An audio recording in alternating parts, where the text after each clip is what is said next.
Media మిత్రులకి నాతో పాటు వచ్చిన నిరుద్యోగులకు అందరికీ పేరు పేరున నమస్కారాలు. కాంగ్రెస్ ప్రభుత్వం వచ్చి 2.5 సంవత్సరాలైనా ఇప్పటి వరకు ఒక్క జనరల్ నోటిఫికేషన్ ఇవ్వకుండా కాలయాపన చేస్తూ మొండి వైఖరిని చేస్తూ ఉంది.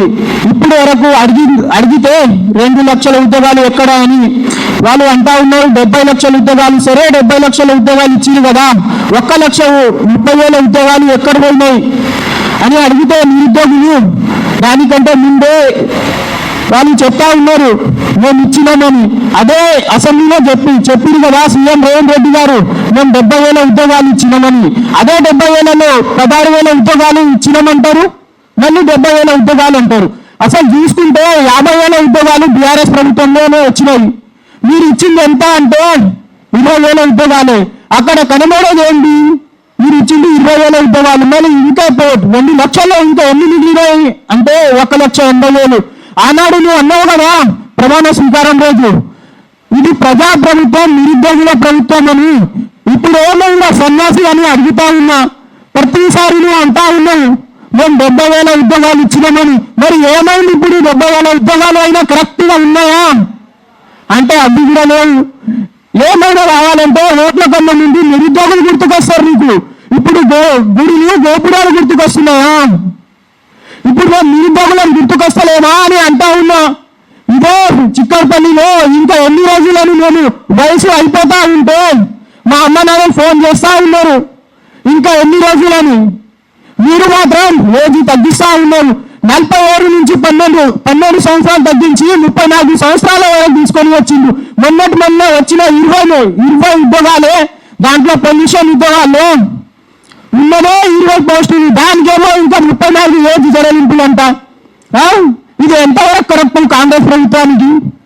20 మంది చనిపోతా ఉంటే ఇప్పటి వరకు ఏ మంత్రి అయినా ఏ ఎమ్మెల్యేలైనా మాట్లాడిరా వాళ్ళ ఫ్యామిలీకి ఏమైనా వాళ్ళ ఫ్యామిలీ గురించి అయినా మాట్లాడిరా? మీరు నిరుద్యోగులు ఇంత కష్టపడి చదువుకుంటే ఇప్పటి వరకు ఏ మంత్రి కూడా దాని మీద మాట్లాడారు, చర్చించారు.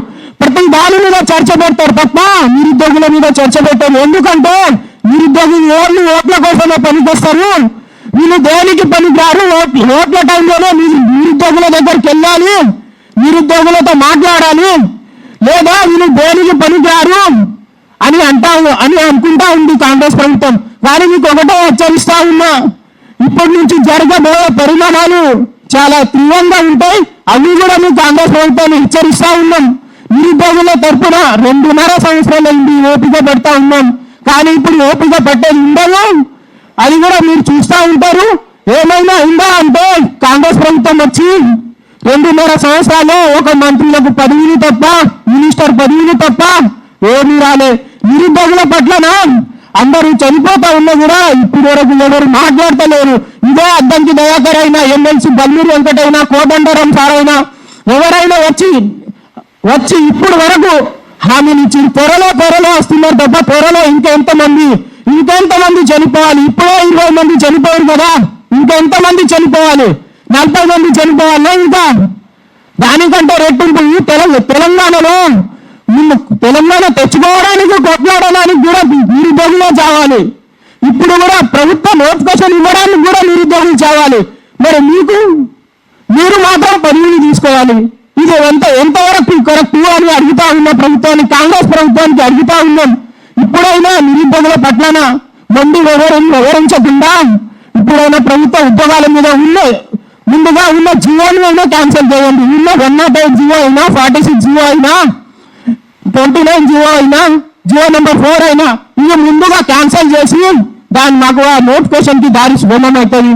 ముందుగా దీని గురించి కూడా చర్చిస్తలేదు. ఆ శాంతకుమారి కమిటీ పెట్టిరు, అది ఎందుకు పెట్టిరో కూడా వాళ్ళకే తెలియదు, కాంగ్రెస్ ప్రభుత్వానికే తెలుసు, ఆ మంత్రులకే తెలుసు. ఆ సన్యాసులు ఎవరు చదువుకొని సన్యాసులు ఉన్నారా వాళ్ళకైనా తెలియాలి. నిరుద్యోగులు ఎన్ని రోజులని కష్టంలో ఉంటారు, కష్టపడుతున్నారు. 5 రూపీస్ ఫుడ్ తినుకుంటా అక్కడనే చదువుకుంటున్నారు.